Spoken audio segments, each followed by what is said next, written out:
थाहा छ तपाईँ युट्युबमा सफल किन हुनु भएन? किनभने तपाईँले अरूको कन्टेन्ट कपी गर्नुहुन्छ तर उसलाई अब्जर्भ गर्नुहुन्न। थाहा छ ऊ किन सफल भइरहेछ? किनकि उसँग एउटा स्पेसिफिक निश छ। उसले एउटा निश बनाएको छ जुन निशमा उसले काम गरिरहेछ र उसको आफ्नै स्ट्र्याटेजी छ। ऊ त्यही भिडियो बनाइरहेछ जो को भ्युअर हेर्न चाहन्छ। तपाईँलाई यो भिडियोमा तपाईँलाई निश के हो थाहा छैन भने तपाईँलाई ग्रो गर्न सायद मुस्किलै पर्छ। र आजको यो भिडियोमा म तपाईँलाई निश के हो, निश कसरी सिलेक्ट गर्ने तपाईँलाई एक्सप्लेन गर्छु। भिडियो अन्तिमसम्म हेर्नुहोला।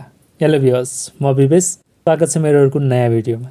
तपाईँलाई थाहा छ हरेक सफल मान्छेलाई थाहा छ कि निश के हो भनेर, र जति पनि सफल बन्न चाहन्छन् उनीहरूलाई थाहा छ कि निश कसरी सिलेक्ट गर्ने भनेर।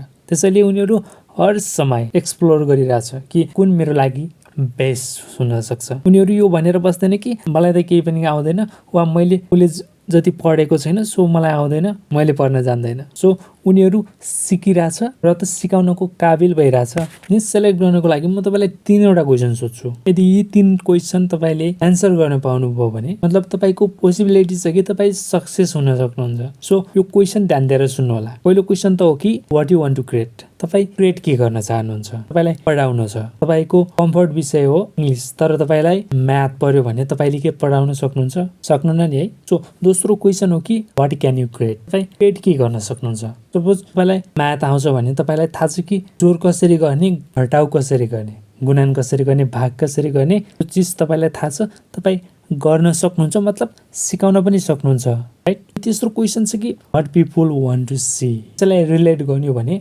तपाईँको स्टुडेन्ट सिक्न चाहन्छन् त, सोच्नुहोस्। यस पछाडि आउँछ अर्को तपाईँको कुन कुन इन्ट्रेस्ट छ, यो तपाईँलाई थाहा हुनु जरुरी छ। र तपाईँसँग जति पनि इन्ट्रेस्ट छ, तपाईँलाई जुन जुन चिज गर्ने सोख छ, त्यो तपाईँले नोटमा वा कपीमा लेख्न सक्नुहुन्छ। जस्तो कि यहाँ मैले बनाएको छु इन्ट्रेस्ट छ एजुकेसनमा, त मेरो इन्ट्रेस्ट भयो। र इन्ट्रेस्टमा पनि तपाईँले यो सोच्नुहोस् कि मध्ये कुन चिज बढी खोजी गरिएको छ वा कुन चिज मान्छेहरूले खोज्छन्, चिज तपाईँलाई थाहा हुनुपर्छ। त्यसको लागि तपाईँसँग हुन्छ 2टा एप्लिकेसन, र त टुबाडी जहाँबाट तपाईँले रिसर्च गर्न सक्नुहुन्छ, को भिडाइक्यू र अरू पनि धेरै अप्सनहरू छ। म तपाईँलाई मोबाइल स्क्रिनतिर लग्छु। यो एप्लिकेसन ओपन गर्नुभयो भने तपाईँको अगाडि यस्तो अप्सन आउँछ। यहाँ तपाईँलाई डेली 3वटा आइडिया दिन्छ कि तपाईँले कस्तो भिडियो बनाउने भनेर। सो यदि बनाउन मन छ भने तपाईँले सेभ गरेर राख्न चाहनुहुन्छ भनेर गर्न सक्नुहुन्छ, होइन भने डिसमिस गरिदिनुहोस् हुन्छ। तर हाम्रो मेन टपिक्स रहेको छ। तपाईँ यहाँ सर्चमा जानुहोस्, सर्चमा गएर तपाईँले कुन कन्टेन्टमा भिडियो बनाउन सक्नुहुन्छ। सो म यहाँनिर सर्च गर्छु ब्लग सर्च गरेँ। त्यसपछि ब्लगमा 60% छ, 66% यसमा ठिक छ, 100मा 66 पनि ठिकै नै हो। अनि यसको सर्च भोल्युम पनि ठिकै छ, 89% छ, र कम्पिटिसन मिडियम छ। तपाईँले ब्लगिङ गर्न सक्नुहुन्छ। त्यसपछि अब हामी जाम अर्को टपिक्सतिर। अर्को टपिक्स हो फोन रिभ्यू। सर्च गरौँ PHONE फोन। धेरै आइ छ, सर्च भोल्युम पनि त्यति खास छैन। ग्राफिक्स डिजाइन सर्च गर्छु म। ग्राफिक्स डिजाइन ठिकै छ, यसमा पनि 54% ओभरअल ठिकै हो। त्यसपछि सर्च भोल्युम 70% छ।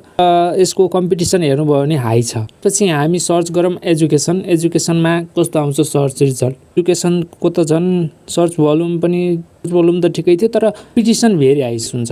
पछि अर्न मनी अनलाइन हेरौँ, यहाँनिर कस्तो आउँछ। अर्न मनी अनलाइनमा पनि ठिकै छ, तपाईँले यसमा पनि काम गर्न सक्नुहुन्छ। किनभने सर्च भोल्युम यसको 70% छ, तर कम्पिटिसन हेर्नुभयो पनि त्यति हाई होइन, मिडियम नै छ। र फर्स्ट पार्ट हेर्नुभएको छैन भने लिङ्क डिस्क्रिप्सनमा छ, वा तपाईँ एनी स्क्रिनमा गएर पनि हेर्न सक्नुहुन्छ। युट्युब फ्री कोर्सको एपिसोडहरू आउँछ, को लागि च्यानलसँग एक्टिभ रहनुहोला।